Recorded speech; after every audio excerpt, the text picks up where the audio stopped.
بسم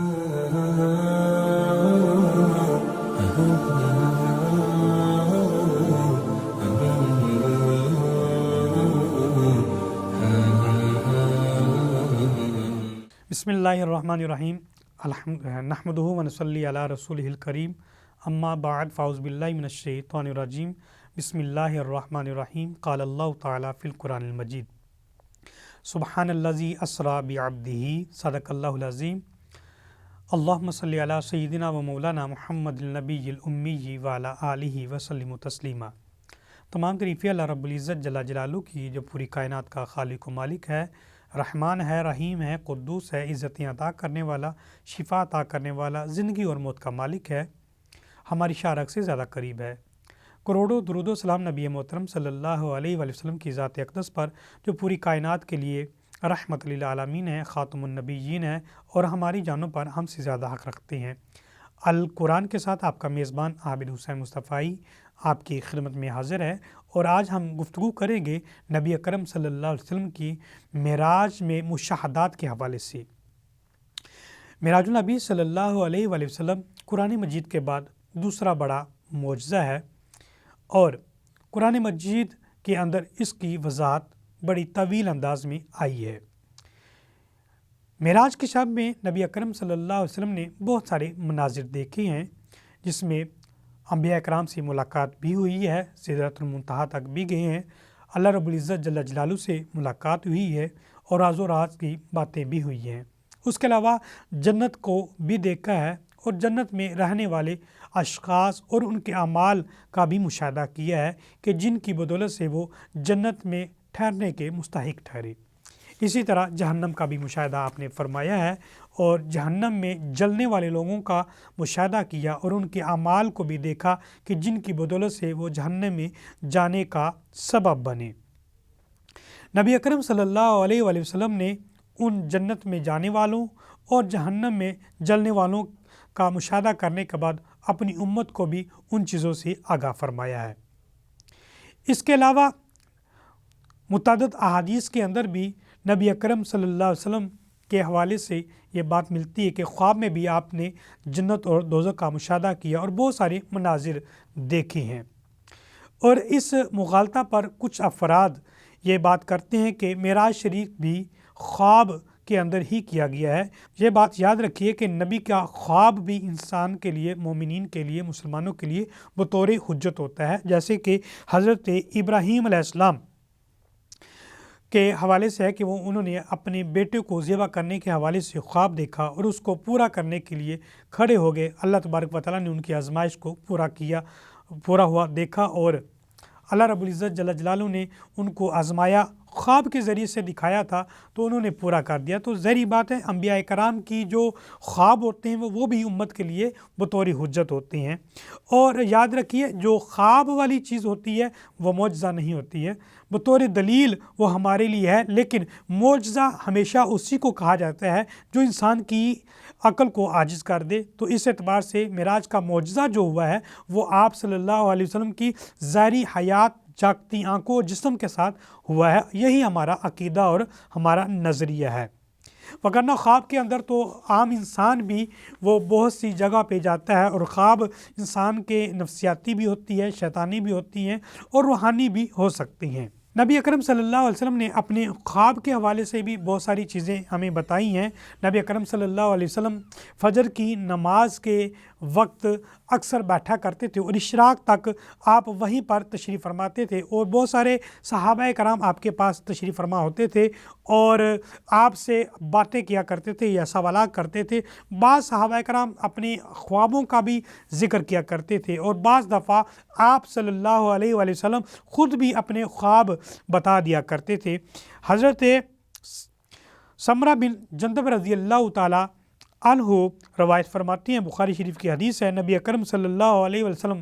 نے ارشاد فرمایا کہ میں نے آج خواب دیکھا ہے کہ دو اشخاص میرے پاس آئی ہیں اور انہوں نے مجھے ساتھ لیا ہے اور ایک بستی کی طرف ہم چل پڑے، وہ ایک بستی دیکھی جو بہت ہی خوبصورت اور شاندار ہے، اس کا ماحول انتہائی خوبصورت ہے، اس کے رستے بڑے پیارے ہیں، اور اس کے جو در و دیوار ہے وہ چاندی اور سونے کی بنی ہوئی ہیں، اور اس کے پاس ہی ایک بہت خوبصورت نہر ہے جس کا پانی بھی بہت میٹھا ہے اور بڑے اچھے انداز میں رواں ہے۔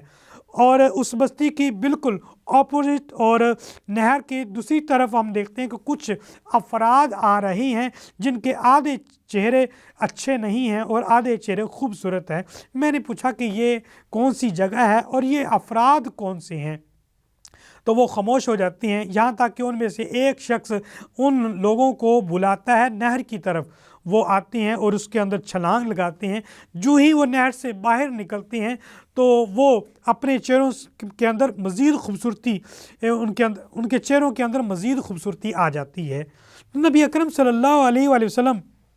پوچھتے ہیں کہ ان کو کیا ہوا تھا اور یہ کس چیز کی نہر ہے کہ جس کی وجہ سے ان کے چہرے اور زیادہ خوبصورت ہو گئے ہیں، تو وہ عرض کرتے ہیں کہ یا رسول اللہ صلی اللہ علیہ وآلہ وسلم، یہ وہ افراد ہیں جو کبھی گناہ بھی کرتے تھے، ان سے نیکیاں بھی ہو جاتی تھی، تو نیکیوں کی وجہ سے ان کے چہرے آدھے سے چمکدار ہوئے، خوبصورت ہوئے، اور برائیوں کی وجہ سے ان کے آدھے چہرے جو ہے بدصورت ہو گئے۔ تو یہ جو نہر ہے یہ حقیقت میں توبہ اور استغفار کی نہر ہے۔ تو اس اعتبار سے جب انہوں نے یہاں پہ ڈبکی لگائی، یعنی کہ تب توبہ کی اللہ کی بارگاہ میں، تو اللہ رب العزت جل جلالہ نے ان کے جو برائی والے چہرے تھے ان کو خوبصورت بنا دیا ہے۔ تو یہ نبی اکرم صلی اللہ علیہ وسلم اپنے خواب بھی بتایا کرتے تھے، اور خواب کے اندر آپ نے جنت اور دوزخ کے بھی مشاہدات کیے ہیں جو ہمیں احادیث کے اندر ملتے ہیں، لیکن یہاں پہ جو بات ہے وہ خواب کی نہیں ہے بلکہ جاگتی آنکھوں اور جسم کے ساتھ نبی اکرم صلی اللہ علیہ وسلم کا معراج کا سفر کرنا ہے۔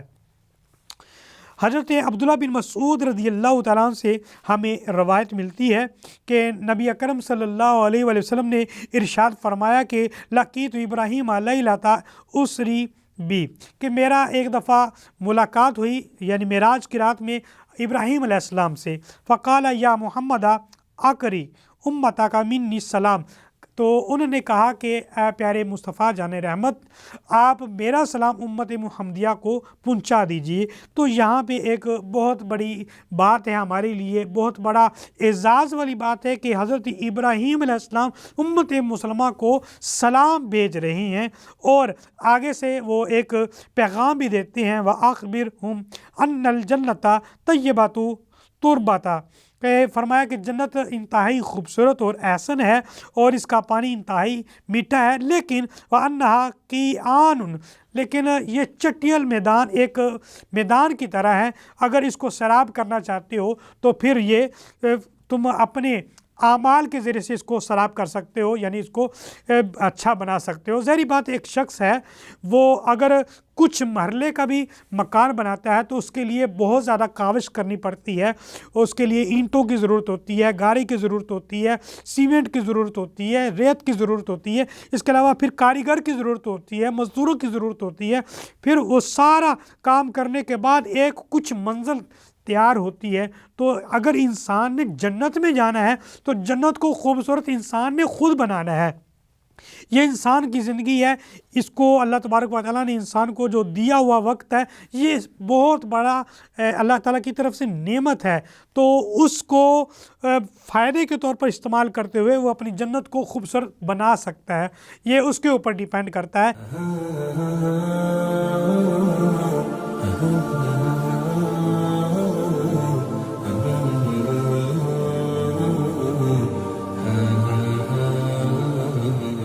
شیخ سعدی رحمۃ اللہ علیہ فرماتی ہیں کہ ایک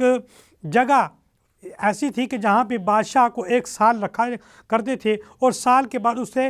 جنگل کے اندر چھوڑ دیا کرتے تھے، وہاں پہ جو زہریلے جانور ہیں یا چیر پھاڑنے والے جانور اسے کھا جایا کرتے تھے۔ تو اسی طرح ایک مسافر تھا، لیکن وہ اللہ رب العزت جل جلالہ کا ایک محبوب بندہ تھا، وہ جب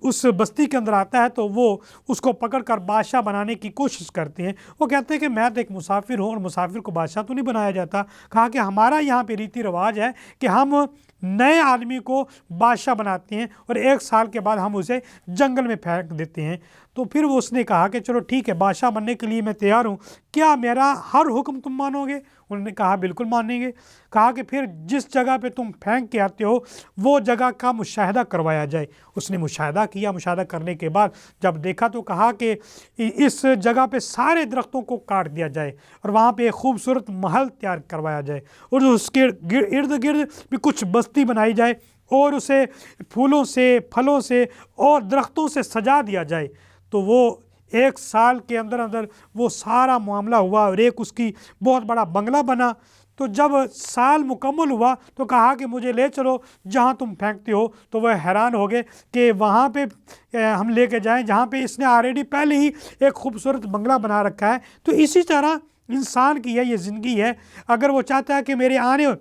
والا وقت جو جنت میں یا جہنم میں ہو سکتا ہے، تو وہ اپنی جنت کو خوبصورت بنانا چاہتے ہیں تو وہ اپنے اچھے اعمال کے ذریعے سے بنا سکتا ہے۔ اسی طرح نبی اکرم صلی اللہ علیہ وسلم کا ہمیں فرمان ملتا ہے کہ جو بندہ دنیا سے رخصت ہوتا ہے، اگر وہ اچھا ہوتا ہے تو قبر میں جاتے ہوئے اسے فرشتے ایک کھڑکی کھول کے دکھاتے ہیں، اگر اچھا ہوتا ہے تو جہنم کی کھڑکی کھلتی ہے اور اس کا بتایا جاتا ہے کہ اگر تیرے اعمال اچھے نہ ہوتے تو یہ جہنم کی کھڑکی تیرے لیے ہمیشہ کھلی رہتی اور اسی کی گرمائش میں رہتا۔ اور جو بندہ برا ہوتا ہے وہ جب قبر میں جاتا ہے تو اس کے لیے جنت کی کھڑکی کھول دی جاتی ہے اور اسے بتایا جاتا ہے اگر تیرے اعمال اچھے ہوتے تو یہ کھڑکی تیرے لیے ہمیشہ کھلی رہتی اور جنت کی راحت تجھے ملتی رہتی۔ پھر اس کی جنت کی کھڑکی کو بند کر کے جہنم کی کھڑکی کھول دی جاتی ہے۔ تو یہ انسان کے اوپر ہے کہ وہ کیا چاہتا ہے، کہ وہ اگر چاہے تو جنت حاصل کر لے، اگر چاہے تو جہنم حاصل کر لے۔ اسی طرح نبی اکرم صلی اللہ علیہ وسلم نے ہمیں یہ بھی بتایا کہ ایک وہ آدمی جو سب سے آخر میں، جس کا سب سے تھوڑا عمل ہوگا، وہ جنت میں جب جائے گا تو اس کا کیا انداز ہوگا۔ نبی اکرم صلی اللہ علیہ وسلم کا فرمان ہمیں ملتا ہے، حضرت انس حضرت عبداللہ بن مسعود سے روایت فرماتے ہیں، کہتے ہیں کہ نبی اکرم صلی اللہ علیہ وسلم نے ارشاد فرمایا کہ آخر من یدخل الجنۃ رجل فہو یمشی، تو آخری آدمی جو جنت میں داخل ہوگا وہ جب جہنم سے نکلے گا مرتن، وہ کبھی اٹھے گا کبھی گرے گا، کبھی اٹھے گا کبھی گرے گا، یہاں تک کہ اللہ رب العزت جل جلالہ سے جہنم سے بالکل چھٹکارا دے دے گا اور وہ کھڑا ہو جائے گا اور اللہ کی بارگاہ میں وہ کہے گا تبارک الذی نجانی، کہ اے پروردگار تیرا شکر ہے، تیرا نام برکت والا ہے کہ تو نے مجھے نجات دی ہے۔ تو اس کلمات کے ساتھ اسے ایک سامنے درخت نظر آئے گا جو کچھ سایہ دار ہوگا اور اس کا پھل لگا ہوگا۔ عرض کرے گا یا پروردگار اگر مجھے اس درخت کے قریب کر دے اور اس کا پھل حاصل کرنے کی توفیق دے دے تو تیری بہت بڑی نعمت ہوگی میرے لیے۔ تو اللہ رب العزت جل جلالہ اس کو قریب کرے گا اور یہ بھی فرمائے گا کہ اس کے علاوہ تیری اور کوئی خواہش تو نہیں ہے؟ کہا نہیں، میری اور کوئی خواہش نہیں ہے، بس یہ درخت اور مجھے پانی مل جائے تو میرے لیے یہی کافی ہے۔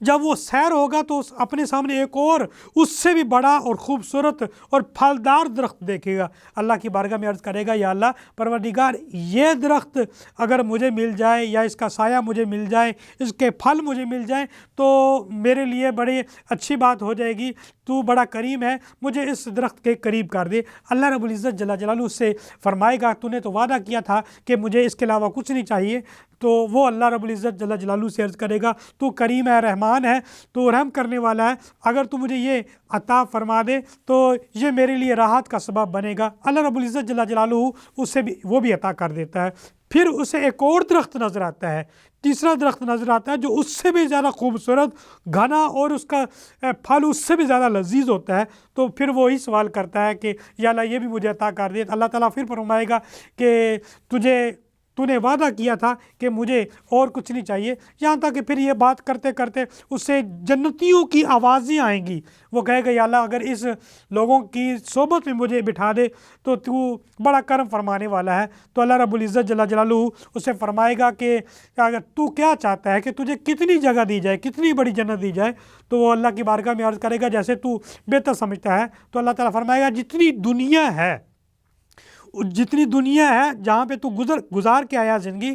اتنی اور اس سے ملتی جلتی 11 اور تجھے جنتیں دی جاتی ہیں، تو وہ اللہ کی بارگاہ میں کہے گا تو رب العالمین ہے، مجھ سے استراح کرتا ہے، تو اس پر نبی اکرم صلی اللہ علیہ وسلم مسکراتے ہیں۔ تو یہ اللہ رب العزت جل جلالہ کا کرم نوازی ہے کہ ایک وہ آدمی جس کے تھوڑے سے اعمال ہیں تو اسے بھی 11 دنیا جتنی جنت عطا کی جاتی ہے۔ تو اسی طرح ہمیں دیکھنی چاہیے کہ وہ کون سے اعمال ہیں جو جہنم میں جانے کا سبب بنتے ہیں اور کون سے اعمال ہیں جو ہمیں جنت میں جانے کا سبب بنتے ہیں۔ نبی اکرم صلی اللہ علیہ وسلم نے فرمایا، ابو داؤد شریف کی حدیث ہے کہ میں جب جہنم کا مشاہدہ کر رہا تھا تو مجھے کچھ ایسے لوگ ملے کہ جن کے ناخن بڑے بڑے ناخن تھے، جو اپنے چہروں کو نوچ رہے تھے، اپنے سینوں کو نوچ رہے تھے۔ تو میں نے حضرت جبرائیل علیہ السلام سے پوچھا کہ یہ وہ کون سے لوگ ہیں جو اپنے جسموں کو اس طرح چھیل رہے ہیں؟ تو انہوں نے عرض کی کہ یا رسول اللہ صلی اللہ علیہ وسلم، یہ وہ لوگ ہیں جو لوگوں کی غیبت کیا کرتے تھے، جو لوگوں کی پیٹھ کے پیچھے برائیاں کیا کرتے تھے، یہ ان کی وجہ سے انہیں سزا مل رہی ہے۔ اسی طرح حضرت ابو ہریرہ رضی اللہ تعالیٰ روایت فرماتے ہیں، مشکوٰۃ المصابیح کے اندر یہ روایت موجود ہے، نبی اکرم صلی اللہ علیہ وسلم نے فرمایا کہ میں ایک ایسی جگہ پہ گزرا ہوں کہ جہاں پہ لوگوں کا پیٹ اتنا بڑا بڑا ہے اور اس پیٹ کے اندر سانپ پھر رہے ہیں۔ تو میں نے کہا کہ یہ کون سے لوگ ہیں؟ تو جبرائیل علیہ السلام نے کہا کہ یہ وہ لوگ ہیں جو سود کھاتے تھے، جو سود کھاتے، تو سود بہت بڑی برائی ہے، بہت بڑا گناہ ہے۔ اللہ رب العزت جل جلالہ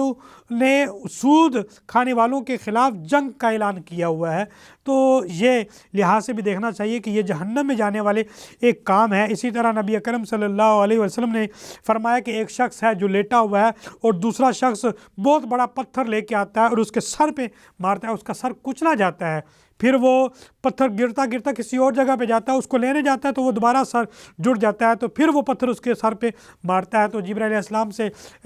فرمایا کہ یہ کون سے لوگ ہیں؟ تو جبرائیل علیہ السلام نے عرض کی، یا رسول اللہ، یہ وہ لوگ ہیں جو نماز میں سستی کرتے تھے۔ ایک تو نماز پڑھنا ہی نہیں ہے، اور ایک نماز کے اندر جو سستی کرتے تھے، کبھی قضا کر لی ہے، کبھی لیٹ پڑھ لی، تو یہ وہ لوگ ہیں۔ یعنی کہ نماز کا وقت ہونے کے باوجود ایک تو بہت زیادہ کوئی شرعی عذر ہے تو پھر نماز ادا نہیں کی ہے تو وہ ایک علیحدہ بات ہے، لیکن کوئی عذر بھی لاحق نہیں ہے، سب کچھ آسائش میں موجود ہے، اس کے باوجود بھی نماز کے اندر سستی کرنے والے کا یہ انجام ہوگا۔ اسی طرح نبی اکرم صلی اللہ علیہ وسلم نے فرمایا کہ کچھ لوگوں کو ایسے دیکھا ہے کہ جو جہنم کے خاردار جھاڑیوں کو کھا رہے تھے اور جہنم کے جو پیپ والا پانی اسے وہ پلایا جا رہا ہے۔ تو نبی اکرم صلی اللہ علیہ وسلم نے فرمایا کہ جبرائیل علیہ السلام، یہ کون سے لوگ ہیں؟ تو انہوں نے عرض کی، یا رسول اللہ، یہ وہ افراد ہیں جو زکوٰۃ نہیں ادا کرتے تھے۔ تو نبی اکرم صلی اللہ علیہ وسلم کا ایک جگہ پہ ایسی جگہ پہ گزر ہوا جہاں پہ ایک ہنڈیا پک رہی ہے اور ایک جگہ پہ بدبودار گوشت پڑا ہوا ہے۔ تو کچھ لوگ ہیں وہ بدبودار گوشت کو کھا رہے ہیں، جو صاف ستھرا کھا رہے ہیں وہ نہیں کھا رہے۔ تو حضرت جبرائیل علیہ السلام سے آپ نے فرمایا کہ یہ کون سے لوگ ہیں؟ تو نبی اکرم صلی اللہ علیہ وسلم سے عرض کی جبرائیل علیہ السلام نے کہ یہ وہ لوگ ہیں جو حلال کو چھوڑ کر حرام کی طرف جاتے ہیں۔ اسی طرح نبی اکرم صلی اللہ علیہ وسلم نے وعدہ وفا کرنے والوں کے بارے میں بھی کہا کہ جو وعدہ وفا نہیں کرتے ہیں ان کے بارے میں بڑی سخت وعید فرمائی ہے کہ ان کو بڑی سخت سزائیں دی جائیں گی۔ تو وعدہ وفا کرنا، اگر کسی کے ساتھ آپ چلنا چاہتی ہیں تو مکمل طور پہ چلیں اور اس کے ساتھ دھوکہ بازی نہ کریں۔ اللہ رب العزت جل جلالہ دھوکہ باز کو انتہائی ناپسند فرماتا ہے۔ اسی طرح نبی اکرم صلی اللہ علیہ وسلم نے فرمایا کہ وعدہ خلاف، یعنی جو دھوکہ باز لوگ ہیں ان کے بارے میں بڑی سخت سزا کا وعید سنائی ہے، اور جو افراد جو کسی کو دھوکہ دیتے ہیں یا وعدہ کرنے کے بعد وعدہ پورا نہیں کرتے انہیں منافق قرار دیا ہے۔ نبی اکرم صلی اللہ علیہ وسلم نے فرمایا کہ منافق کی 3 بڑی نشانیاں، ان میں سے ایک یہ بھی ہے کہ جب بھی وعدہ کرتا ہے تو وعدہ پورا نہیں کرتا ہے۔ اسی طرح جب آپ کسی کے ساتھ چلیں، کسی کے ساتھ آپ کا معاملہ طے پائے تو آپ اپنی زبان پہ مکمل طور پر کاربند ہو اور اس کے ساتھ پورا چلیں۔ آج ہم کیا کرتے ہیں؟ وعدہ پورا کرنا تو دور کی بات ہے، ہم صرف اور صرف اس وقت تک کسی کے ساتھ اٹیچمنٹ توڑتے ہیں جب تک ہمیں وہ فائدہ دیتے رہتے ہیں۔ جیسا کہ شاعر کہتا ہے کہ کم ہوئے تو نور محمد، نہ ہوئے تو نورا، کوئی کسی دے کم نہ آوے جو کم ہو جاوے پورا۔ تو اسی طرح لوگ کرتے رہتے ہیں۔ اور ایک بات اور بھی ہمیں نظر آتی ہے کہ جب لوگ آپ کے ساتھ اس وقت ہوتے ہیں جب آپ کے اندر بہت ساری خوبیاں ہوتی ہیں، یا آپ کے پاس ترقی ہوتی ہے، یا آپ کے پاس کوئی عہدہ ہوتا ہے، تو آپ کے ساتھ ہوتے ہیں اور مبارکبادیں بھی دیتے ہیں۔ لیکن جو ہی مشکل وقت آتا ہے تو اس وقت آپ کے ساتھ کھڑے نہیں ہوتے۔ وہ کہتے ہیں کہ وہ تیری آنکھ کو یا سنگ ملامت کی چبھن کون پہنچا ہے میری درد کی گہرائی تک۔ دور شہرت میں تو کیا یاروں نے یاد بہت، لیکن کوئی آیا نہ کچھ ہے رسوائی تک۔ تو اس لحاظ سے وعدہ وفا کریں اور تعلق اچھا پیدا کریں، یہ وہ چیزیں ہیں جو انسان کو جہنم میں لے جا سکتی ہیں۔ اسی طرح نبی اکرم صلی اللہ علیہ وسلم نے فرمایا جو چغل خور ہے اس کو تو قبر میں بھی عذاب ہوگا، جہنم میں علیحدہ عذاب ہوگا۔ تو اسی طرح جھوٹ بولنے کے بارے میں میرے آقا نے فرمایا جو جھوٹ بولا جائے گا تو اس کی بڑی سخت سزا ہے۔ یہ ساری چیزیں نبی اکرم صلی اللہ علیہ وسلم نے معراج کی رات میں دیکھی ہیں اور ہمیں بتائی ہیں، تاکہ وہ اعمال ہم نہ کریں کہ جس کی وجہ سے ہم جہنم میں جائیں۔ تو ہمیں چاہیے کہ ہم وہ اعمال کریں جو ہمیں جنت میں لے جانے کا سبب بنے۔ اللہ رب العزت جل جلالہ کی بارگاہ میں دعا کریں گے اللہ تعالیٰ ہمیں عمل کی توفیق عطا فرمائے۔ وآخر دعوانا ان الحمد للہ رب العالمین۔